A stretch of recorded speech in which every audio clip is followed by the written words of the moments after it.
Hello everyone, आप सभी का स्वागत है एसएससी जीडी मैथ के पेपर सॉल्यूशन में। इस वीडियो में हम एसएससी जीडी के जो 2022 में 2021 में पेपर हुआ था उसके क्वेश्चन पे मैथ के क्वेश्चन पेपर को हल करेंगे।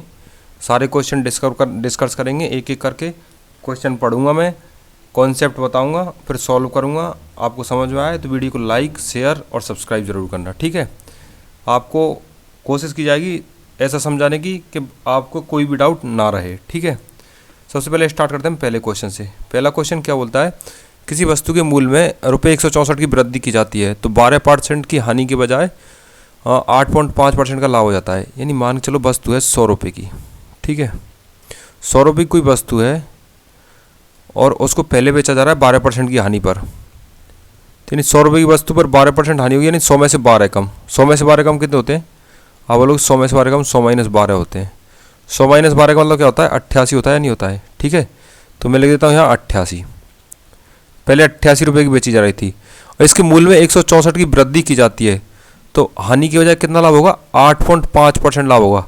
यानी 100 रुपये में हमने वस्तु खरीदी है और 8.5% लाभ हो रहा है, यानी कि 108.5 रुपये की वस्तु को हम बेच रहे हैं, ठीक है।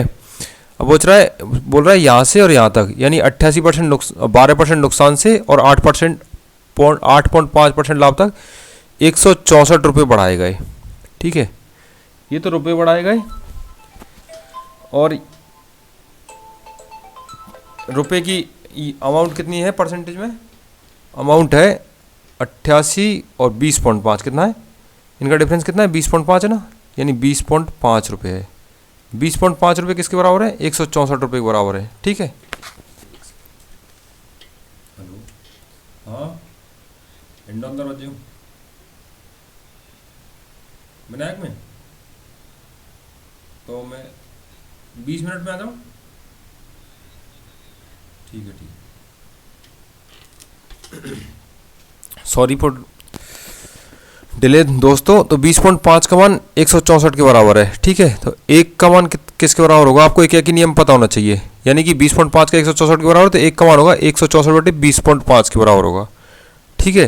अब पूछ रहा है क्रयमूल्य कितना है। क्रयमूल्य हमने कितना माना है? ये CP 100 माना है, तो इसको हम 100 का मान निकालने के लिए किससे गुना करेंगे? एक बराबर इतना है तो 100 बराबर 164/20.5 गुना 100, ठीक है। और देखो ये पॉइंट हटाने के लिए हम ऊपर एक जीरो बढ़ाते हैं, आपको ऐसा पता होगा, तो ये पॉइंट हट गया, ठीक है। और इसको काटेंगे हम 205 को 5 से, ये कटता है 41 बार। इसको काटेंगे हम 5 से तो ये कटेगा 200 बार, ठीक है। अब 41 से इसको 164 को काटेंगे हम तो ये कटता है कितनी बार? 4 बार। अब ये मेरे को पता है पहाड़ा, ठीक है। 41 का आपको पता नहीं तो आप 41 दूनी 82 फिर 123 164 ऐसे कर सकते हैं। तो 200 गुना 4 यानी 800 रुपये की वस्तु हो जाएगी। तो वस्तु कितनी की होगी? 200 गुना 4 यानी 800 रुपये की, ठीक है। एक बार मैं फिर से समझाता हूँ कैसे कि हमने 100 रुपये वस्तु का क्रयमूल्य माना है, ठीक है। और 88 रुपये में पहले बेची थी हमने वो, फिर बोल रहा है हमने 164 रुपये बढ़ाए, यानी यहाँ से यहाँ तक मैंने 164 रुपये बढ़ाए तो क्या हुआ? 8.5% लाभ हो गया है। यानी 100 पे 8.5% लाभ कितना होगा? आप बोलोगे 108.5 होगा, ठीक है। अब यहाँ से यहाँ तक का परसेंटेज का डिफरेंस है 20.5 है ना परसेंटेज का डिफरेंस, और रुपये में डिफरेंस है 164, यानी 20.5% है वो 164 रुपये के बराबर है। 1% किसके बराबर होगा? 164/20.5 के। और 100 किसके बराबर होगा? 100 क्या है? CP क्वेश्चन में पूछा है, तो 164/20.5 गुना करेंगे 100, पॉइंट को हटाएंगे, यहाँ बढ़ाएंगे 0। तो इस तरीके से 800 रुपये आ गया। उम्मीद है आपको क्वेश्चन समझ में आया होगा, नहीं समझ में आया तो बताइएगा, ठीक है। ऑप्शन डी एकदम सही आंसर हो जाएगा। अगला क्वेश्चन बोलता है 18 संतरे को 151.20 में बेचने पर एक व्यक्ति को 20% की हानि होती है। 30% का लाभ कमाने के लिए उसे 819 में कितने संतरे बेचने होंगे? देखो 18 संतरे हैं, यानी 151.20 से है ना, वो 18 संतरों का विक्रय मूल्य है।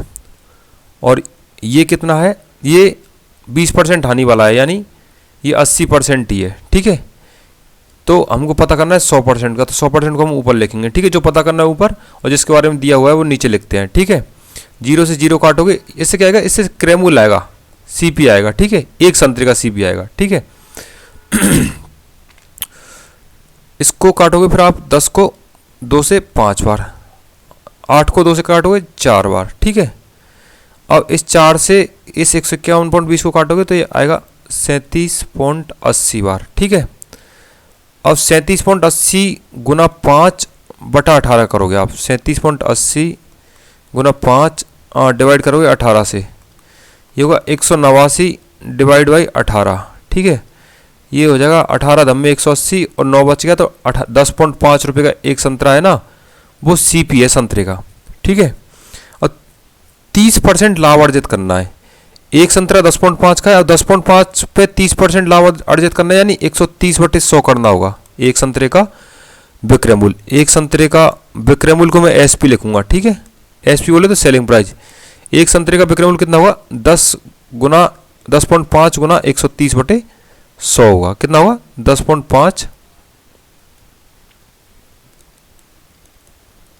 गुना 130/100 होगा। 0 से 0 कट गया, ये कितना हो गया, 13 पंजे 65 का 5 कैरी 6 0, ये 6 ऐसे कैसे, 13 कम 13 यानी 113.65 हो गया। कितना, 1365/10 136.5/10 यानी 13.65 हो गया है। ठीक है जी, एक संतरे का मूल्य 13.65 हो गया। अब बोल रहा है 819 में कितने बेचने पड़ेंगे, तो 819 में एक संतरा 13.65 का है, तो 819 में कितने संतरा, 13.65 का भाग लगाओगे आप इसमें, तो ये आपका आएगा 60 संतरे। कितना आएगा, 60 संतरे आएगा। आप इसको भाग करके देखोगे ना, तो ये आएगा आपका 60 संतरे। 60 संतरे कौन से ऑप्शन में, ऑप्शन नंबर C में, जो सही आंसर हो गया। ठीक है, उम्मीद है समझ में आया होगा। क्या किया हमने, सबसे पहले CP है, एक का मूल्य निकाला हमने। ठीक है, एक संतरे का क्रय मूल्य निकाला, फिर एक संतरे का 30% लाभ पर विक्रय मूल्य निकाला हमने, फिर टोटल जो मूल्य है 819 रुपये, उसमें एक संतरे के 30% लाभ वाले विक्रय मूल्य का भाग दिया है यहाँ पे। ठीक है, तो यहाँ पे वो 60 संतरे निकल कर आ गए। कितने, 60 संतरे। ठीक है, अगला क्वेश्चन है, एक व्यापारी ने एक वस्तु का मूल्य इस प्रकार अंकित किया कि उसे उस वस्तु के क्रय मूल्य पर 28% का लाभ अर्जित हुआ। ठीक है, यदि उसने इस अंकित मूल्य पर 15% की छूट देकर भी बेचा होता तो वास्तविक लाभ बेच दिया तो उसका वास्तविक लाभ कितना प्रतिशत है। अब मान के चल लेता हूँ मैं, CP है 100 रुपये, इस पर 28% लाभ यानी 128 रुपये का हो गया। अभी 28% लाभ हो रहा है। अब बोल रहा है वो जो अंकित मूल्य है ना, इस पर 15% छूट दे रहा है, यानी कि 100 माइनस 15/100 ऐसे में बेच रहा है उसको, यानी तो 128 गुना 100 माइनस 15 कितना, 85/100। ठीक है, 128 गुना 17/20। ठीक है, अब इसको काटोगे पीटोगे आप तो कितना आएगा, 17 8 136 का 6, पहले 2 से काट लेता हूँ इसको ना, ये 2 से 10 बार और ये 2 से 64 बार। अब 64 गुना 17/10, 64 गुना 17/10। ठीक है, 17 चौका 68 का 8, 6 कैरी आ गया, 17 6 की 102 और 6 108, 1088/10, ये आएगा 108.8। 108.8 है ना, क्रय मूल्य था 100, विक्रय मूल्य 108.8, कितना ज़्यादा है, आप बोलोगे 8.8 रुपये ज़्यादा है। ठीक है, 8.8 रुपये ज़्यादा है। ओके, तो कितना लाभ हो गया, 8.8 रुपये लाभ हो गया। कितने पर लाभ हुआ है, 100 पर लाभ हुआ है। परसेंटेज निकालेंगे तो किससे गुना करोगे, 100 से गुना करोगे, 100 से 100 कट गया, 8.8% एकदम सही आंसर हो गया। ठीक है, परसेंटेज कैसे निकालना होता है आपको पता ही है, परसेंटेज हमेशा क्रय मूल्य पर निकलता है। क्रय मूल्य कितना माना है, 100 माना है, 8.8 क्रय मूल्य कितना, 100 डिवाइड किया, परसेंटेज निकाला 100 से गुना, यानी 8.8% लाभ हो जाएगा ऐसी कंडीशन में। उम्मीद है समझ में आया होगा। ठीक है, अगला क्वेश्चन बोलता है, एक दुकानदार ने 1200 रुपये में 150 पेन के भाव से पेन खरीदे। ठीक है, और 1620 में 180 पेन बेच दी उसने, तो बोल रहा है उसका लाभ प्रतिशत कितना होगा। इस क्वेश्चन को कैसे किया जाएगा, देखो सबसे पहले एक पेन का क्रय मूल्य निकाल लेंगे, फिर एक पेन का विक्रय मूल्य निकालेंगे।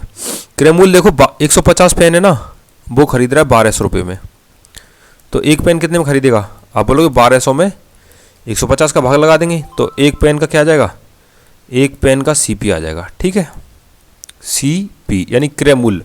CP को क्रय मूल्य बोलेंगे भैया, अगर समझ में नहीं आए तो बताना, इंग्लिश में दिक्कत हो तो भी बताना। ठीक है, 8 रुपये हो गया। ठीक है, अब एक पेन का विक्रय मूल्य निकालेंगे हम, एक पेन का विक्रय मूल्य निकालेंगे, बेचा मूल्य। ठीक है, 1620 में 180 पेन बेच रहा है, 180 पेन 1620 में बेच रहा है, तो एक पेन कितने बेचेगा? 1620 डिवाइड बाई 180, यानी एक पेन बेचेगा 9 रुपये में। खरीदा है 8 रुपये का, बेचा है 9 रुपये का, कितना फ़ायदा हो गया? 1 रुपये का फ़ायदा हो गया, ठीक है। और फायदा हमेशा किस पर होता है? क्रय मूल्य पर होता है। तो 1/8 परसेंटेज निकालने के लिए किससे गुना? 100 से गुना, तो 100/8, 12 अट्ठे 96 और बच गया 4, लगाया 0, 8 पंजे 40, तो 12.5% लाभ हो गया, जो एकदम सही आंसर होगा। उम्मीद है ये भी क्वेश्चन आपको समझ में आ गया होगा। कोई डाउट हो तो कमेंट करके ज़रूर बताइएगा, ठीक है। एक समकोण त्रिभुज की भुजाओं की लंबाई, भुजाओं की लंबाई का अनुपात 5:12:13 है, परिमाप 90 है, त्रिभुज का क्षेत्रफल कितना है? देखो मान लेता हूँ एक भुजा है 5 यानी 5x, दूसरी है 12x, तीसरी है 13x। परिमाप क्या होता है? त्रिभुज की तीनों भुजाओं का योग, वो दिया हुआ है 90 के बराबर। 5 और 12 13, 5 और 12 17 और 13 30x, 30x का मान है 90, तो x का मान कितना हो गया? 3। अब यहाँ पे भी मैं 3 रखूँगा, यहाँ पे 3 रखूँगा, यहाँ पे 3 रखूँगा, तो 5 दिया, एक हो जाएगी 15, 12 दिया, दूसरी हो जाएगी 36, 13 दिया 39, ठीक है। 15, 36, 39 ये तीनों हो जाओगी। अब बोल रहा है इसका क्षेत्रफल कितना है? तो 1/2, 1/2 बेस इंटू हाइट होता है ना, आधार इंटू ऊंचाई। आधार यहाँ पे 15 या 36 में से कोई एक होगा, और एक ऊंचाई होगी 15 और 36 में से, क्योंकि समकोण त्रिभुज में सबसे लंबी भुजा होती है कर्ण, तो ये तो कर्ण हो गई, इनमें से एक आधार एक ऊंचाई।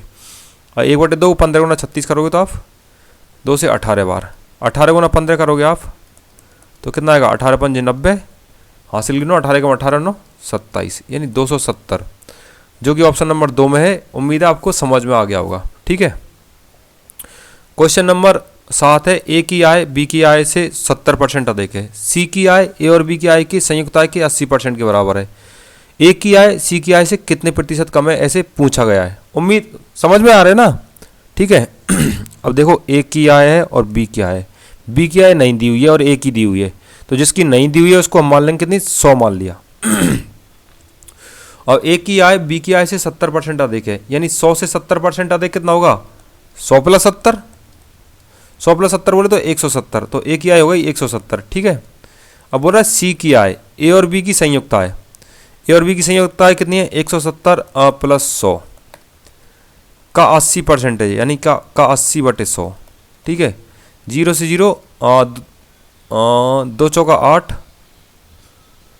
और 2 पंजे 10, यानी 170 + 100 270 गुना 4/5, यानी 1080/5 बराबर 216, यानी सी की आय कितनी हो गई? सी की आय बन गई भैया 216, सी की आय 216 हो गई, ठीक है। तो ए की आय सी की आय से कितने प्रतिशत कम है? ए की 170 है और सी की 216 है, तो ऐसे अंकों में तो कितना कम हो रहा है? 70, और ये 46 हो रहा है ना, ये 46 कम है, और 46 कम किससे माना है? सी के रेस्पेक्टिव में, सी के सापेक्ष, तो सी को नीचे लिखेंगे 40/216 गुना 100, यानी 4600/216, ठीक है, यानी 575/27, ठीक है। 27 दूनी 54, बच गए 3, हो गए 35, 27 से कम 27, 21 पॉइंट समथिंग आएगा। और देखो 21 पॉइंट समथिंग एक ही ऑप्शन में है, तो आपको यहाँ से आगे सॉल्व करने की जरूरत है नहीं, आपको पॉइंट के आगे हल करना ही नहीं है क्वेश्चन। 21 पॉइंट समथिंग होगा जो ऑप्शन नंबर 3 है, तो ऑप्शन नंबर 3 एकदम करेक्ट आंसर हो जाएगा, ठीक है। इस क्वेश्चन में थोड़ा डाउट है, मैं इसको बाद में सॉल्व करवाऊंगा, ठीक है। इसकी हिंदी लैंग्वेज थोड़ी गलत लग रही है मुझे। क्वेश्चन नंबर 9 बोलता है, एक दुकानदार एक वस्तु को उसके सूची मूल्य पर 16% की छूट देकर 1638 में बेचता है। यदि उसने कोई छूट नहीं दी होती तो उसे 30% का लाभ होता, तो वस्तु का क्रय मूल्य कितना है ये पता करना है। देखो 1638 रुपये में बेचा गया है, ठीक है, और उसके सूची मूल्य यानी ये अंकित मूल्य है, तो अंकित मूल्य को मैं हाल फिलहाल के लिए 100 मान लूँ, और 100 में 16% की छूट देंगे तो क्या 100 - 16 होगा क्या? ये 84 हो गया, ठीक है। अब इससे हम अंकित मूल्य निकालेंगे 100, ठीक है। अब देखो इसको आप काटा पीटा करोगे तो ये 4 से कटेगा 21 बार, और ये 4 से कटेगा 25 बार, ठीक है। ये 21 से 21 7 147, ठीक है, 16 हो गया, 21 8 168, ठीक है, यानी कि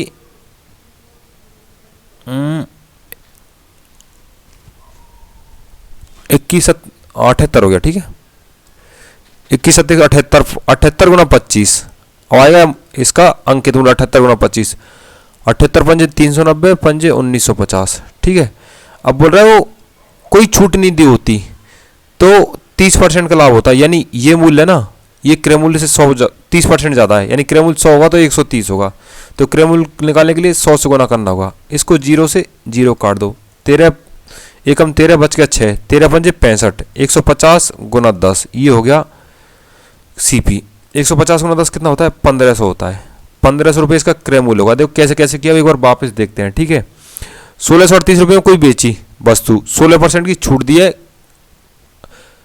अंकित मूल्य पर, तो 84% हो गया। अब अंकित मूल्य को मैं 100 मान लूँ तो ये 84 होगा, तो ऐसे अंकित मूल्य आ गया अपना 1950। अब बोल रहा है ये 1950 है ना, ये क्रय मूल्य का से 30% ज़्यादा है, यानी क्रय मूल्य पर 30% लाभ कर रहा है। अभी क्रय मूल्य को 100 मानो तो ये 130 होगा, तो 130 से इसको डिवाइड करेंगे और 100 का मान निकालेंगे, तो 100 से गुना करेंगे, तो 150 गुना 10 यानी 1500 हो जाएगा। यहाँ से काटेंगे 13 से 150 बार कटेगा, 150 गुना 10 1500 होगा, जो कि ऑप्शन नंबर 4 है, एकदम सही आंसर हो गया। ठीक है, अगला क्वेश्चन है 5 संख्याएं जिनमें पहली 4 संख्या का औसत 5वीं संख्या के 5/6 के बराबर है। सभी 5 संख्या का औसत 26 है। देखो सभी 5 संख्या का औसत कितना दिया हुआ है इसने? 26। तो 5 संख्या का योग क्या होगा? 5 संख्याओं का योग क्या होगा ये बताओ आप। अगर औसत 26 है तो 5 संख्या का योग क्या होगा? आप बोलोगे औसत को संख्या जितनी है उससे गुना करेंगे तो योग आ जाएगा, 130 आ गया जी। ठीक है, बोलो पहली 4 संख्या है, मान चलो ये पहली संख्या, ये दूसरी, ये तीसरी और ये चौथी और ये 5वीं। पहली 4 संख्या का औसत 5वीं संख्या के 5/6 के बराबर है। अब इस संख्या को मैं 6 मान लूँ तो 6 का 5/6 कितना होगा? आप बोलोगे 5 ही होगा। तो पहली 5 संख्या का औसत कितना है? 5। तो पहली 4 संख्या का औसत 5 है, तो पहली 4 संख्या का योग क्या होगा? 5 गुना 4 होगा, यानी 20 होगा। ठीक है, और 5वीं संख्या कितनी है? 6 है। ठीक है, अब इनका औसत हो गया, ये संख्या हो गई 20 और ये हो गया 6, तो इसको 20x मानूंगा, इसको 6x मानूंगा, यानी 26x बराबर कितना होगा? 130 होगा। ठीक है, तो x बराबर कितना हो जाएगा? 5 हो जाएगा। ये संख्या 6x है, ये 5x है और ये 20x है, तो हमको मान किसका पता करना है? 6x का पता करना है। x का मान कितना आया? 5 आया, तो 6x का मान कितना होगा? 6 गुना 5, 6 गुना 5 का मतलब 30 होता है, जो 30 ऑप्शन नंबर सी में है, जो एकदम सही आंसर होगा। ठीक है, अगला क्वेश्चन बोलता है जब एक तार को मोड़कर वृत्त बनाया जाता है, तो जैसे तार है, ठीक है भैया, ये वृत्त बन गया, तो इसका एरिया है 18,634। अब इस तार को मैं से ओपन कर देता हूँ और इससे बनाता हूँ एक आयत। ठीक है, तो आयत में मान के चलो ये चौड़ाई है और ये लंबाई है। ठीक है, तो इस तार की जो लंबाई होगी, यानी तार की जो परिधि होगी, क्या वो आयत की परिमिति के बराबर होगी कि नहीं होगी? आप बोलो यहाँ होगी। ठीक है, तो सबसे पहले क्या निकालेंगे हम? इससे आयत की वृत्त की त्रिज्या निकालेंगे, त्रिज्या से हम वृत्त की परिधि निकालेंगे, वृत्त की परिधि को हम आयत के परिमिति के बराबर रख देंगे, और उसमें भुजाओं का अनुपात 5:6 है, तो हम लंबाई और चौड़ाई भुजाओं की निकाल लेंगे। ठीक है,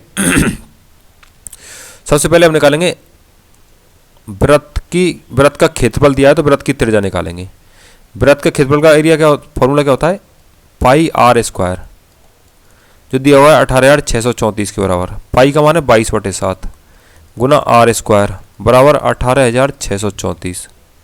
ठीक है, 22 से इसको काटोगे आप, 22 8 176, 10 बच गया, हो गया 103, 22 चौका 88, 15 बच गया, हो गया 103 154, 22 7 154, तो आर स्क्वायर बराबर क्या हो जाएगा? 847 गुना 7, तो आर स्क्वायर बराबर क्या हो गया? 5929।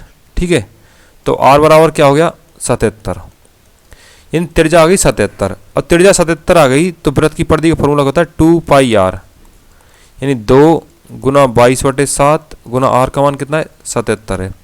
7 से कटेगा 11 बार, 22 दूनी 44 गुना 11 484, यानी ये पूरी वृत्त की परिधि है 484 मीटर है। ठीक है, अब बोल रहा है आयत की परिमिति वृत्त की परिधि के बराबर होगी ऐसी कंडीशन में। ठीक है, तो आयत की परिमिति क्या होती है? 2 गुना लंबाई प्लस चौड़ाई। और देखो 5 और 6 अनुपात दिया है 2 भुजाओं का, 5 को मैं चौड़ाई मान लेता हूँ, 6 को लंबाई मान लेता हूँ। ठीक है, यानी 2 गुना 5x प्लस 6x। अब 5x वाली छोटी हो जाओगी, 6x वाली बड़ी हो जाओगी। ये दिया हुआ है 484 के बराबर। 2 से इसको काटूंगा, 2 दूनी 4, 2 चौका 8, 2 दूनी 4, 242। यानी 11x बराबर होगा 242। x बराबर क्या होगा 22 होगा। तो 5x बराबर क्या होगा 110 होगा, जो कि ऑप्शन नंबर सी में है। एकदम सही आंसर हो गया। ठीक है, अगला क्वेश्चन बोलता है सोमू ने 10,000 रुपये की धनराशि एक साहूकार से 7% 6 महीने की दर से साधारण ब्याज पर उधार ली, तो 3 वर्ष के बाद उसे कितनी धनराशि वापस देनी पड़ेगी, ऐसे बोल रहा है। देखो 7% 6 महीने में ब्याज बढ़ रहा है, तो अगले 6 महीने में भी 7% ही बढ़ेगा क्योंकि साधारण है। अगले 6 महीने में भी 7% बढ़ेगा क्योंकि साधारण है। अगले 6 महीने में भी 7% बढ़ेगा क्योंकि साधारण है। अगले 6 महीने में भी 7% बढ़ेगा क्योंकि साधारण है। अगले 6 महीने में भी 7% बढ़ेगा क्योंकि साधारण है। 6 महीने ये हो गया 1 साल, ये 6 महीने और ये भी 6 महीने, ये भी हो गया 1 साल, ये 6 महीने, ये 6 महीने, ये भी हो गया 1 साल। ठीक है, 1 और 1 2 और 1 3 साल हो गए। 3 साल का ही पूछ रहा है ना, तो 3 साल में 7 7 14, 7 21, 7 चौक 28, 7 पंजे 35, 7 छक्के 42। यानी 10,000 है, उसका 42% ब्याज बढ़ जाएगा। 10,000 गुना 42/100 इतना ब्याज बढ़ जाएगा। 2 जीरो से 2 जीरो कट गई, यानी 4200 रुपये बढ़ जाएगा। अब देखो 10,000 रुपये लेके आया है बंदा, 10,000 रुपये लेके आया है, 4200 रुपये और जोड़ ब्याज हो गया, तो क्या 14,200 लौट आएगा क्या? आप बोलोगे हाँ 14,200 रुपये लौट आएगा। 14,200 यानी ऑप्शन नंबर सी वाला लौट आएगा। ठीक है, अगला क्वेश्चन बोलता है ये लंबा चौड़ा था। अब ऐसे क्वेश्चन को करने के लिए सबसे पहले आपको आना चाहिए बॉड मास, यानी सबसे पहले क्या सॉल्व करेंगे, उसके बाद क्या सॉल्व करेंगे, उसके बाद क्या सॉल्व करेंगे। बी बॉड मास है ना, बी का मतलब होता है बार। ऐसे बार लगा देते हैं ना कभी कभी, जैसे इन 2 नंबर के ऊपर मैं बार लगा दूंगा ऐसे। तो सबसे पहले इस बार को सॉल्व करेंगे। ठीक है, और ये बार इस क्वेश्चन में थे नहीं, तो हम क्या करेंगे फिर, हम फिर करेंगे ऑफ। ओ का मतलब होता है ऑफ। देखो एक बार मैं लिख देता हूँ इसको, बी बराबर बार, ओ का मतलब ओ बराबर ऑफ। ऑफ लगा हुआ है कहीं, यहाँ लगा हुआ है, तो सबसे पहले उस इसको सोल्व करेंगे। बार हो गया, ऑफ हो गया, फिर डिवीजन। ये डी का मतलब डिवीजन, मतलब फिर डिवाइड वाला करेंगे। फिर एम बोले तो मल्टीप्लीकेशन। ठीक है, फिर ए बोले तो एडिशन यानी जोड़ करेंगे। ठीक है, फिर एस बोले तो सब्सट्रैक्शन यानी घटाएंगे। ठीक है, सबसे पहले बार सॉल्व करेंगे, बार, फिर ऑफ, फिर भाग, गुना, जोड़ और घटाव। ठीक है, समझ में आया? तो इसमें सबसे पहले ऑफ वाले को सॉल्व करेंगे। ऑफ कौन कौन से के बीच में लगा हुआ है आप बताइए। 10 सही 1/2 और 7 सही 1/5, इनके बीच में ऑफ लगा हुआ है। तो सबसे पहले हम इसको ही सॉल्व करेंगे। ठीक है,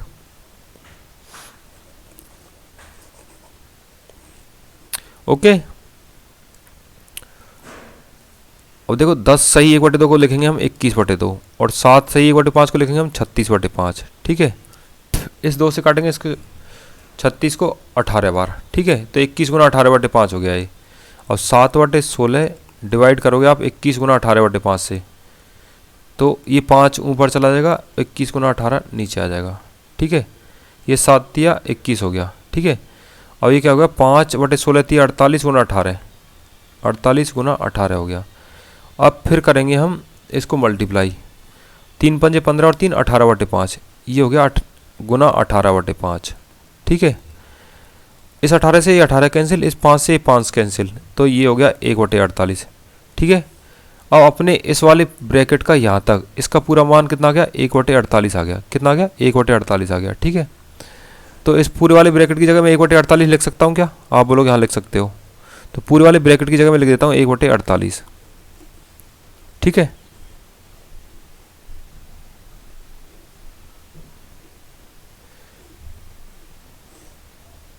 ये हो गया 1/48। अब माइनस में देखो 3 एकम 3 और 1 4/3। ठीक है, फिर भाग करना होता है ना, तो इन दोनों के भाग को सॉल्व करेंगे। 8 एकम 8 और 1 9/8 और डिवाइड करना 1/2 से, तो गुना भाग दोगे 1/2 का, तो 2 ऊपर चला जाएगा, 2 चौका 8, क्या हो गया 9/4 हो गया। ठीक है, 9/4, 4/3 को 9/4 से गुना करना होगा। इसकी जगह मैं 9/4 रखूंगा, तो 3 एकम 3 4/3 गुना 9/4, 4 से 4 कैंसिल हो जाएगा, 3 3 9। ठीक है, फिर ये हो गया माइनस के 3, इस पूरी की जगह माइनस का 3 लिख दिया, प्लस में है 3/4। ठीक है, और एलसीएम आ गया 48, 48 एलसीएम आ गया, ये 1 का 1 रहेगा, ये 48 थी 144 हो जाएगा। ठीक है, और ये 12×36 हो जाएगा। ठीक है, अब ये हो गया 37 माइनस 144 बटे 48, ऐसा बन गया नहीं। 37 माइनस 144 यानी माइनस के 107 बटे 48 जो कि ऑप्शन नंबर डी में है। ठीक है, ये 11-12 क्वेश्चन हमने किए हैं। उम्मीद है आपको पूरे क्वेश्चन समझ आए होंगे। नहीं समझ में आया तो आप कमेंट कर सकते हो, क्या समझ में नहीं आया, कहाँ समझ में नहीं आया वो बताइए, और कुछ इंप्रूवमेंट रिक्वायर है तो वो भी बताइए। हम वो ही क्वेश्चन करेंगे जो एग्जाम में आते हैं या जैसे एग्जाम में आते हैं, वो क्वेश्चन नहीं करेंगे जो एग्जाम में आते ही नहीं है ना कभी आएंगे। ठीक है, कि जीडी का प्रीवियस ईयर पेपर है 21 वाला, 1-2 क्वेश्चन इरेलीवेंट है, उसमें हिंदी टाइपिंग में मिस्टेक है, मैं चेक करके उनको अगले वीडियो में सॉल्व करवा दूंगा। तब तक के लिए आप वेट कीजिए। जय हिंद, बाय बाय।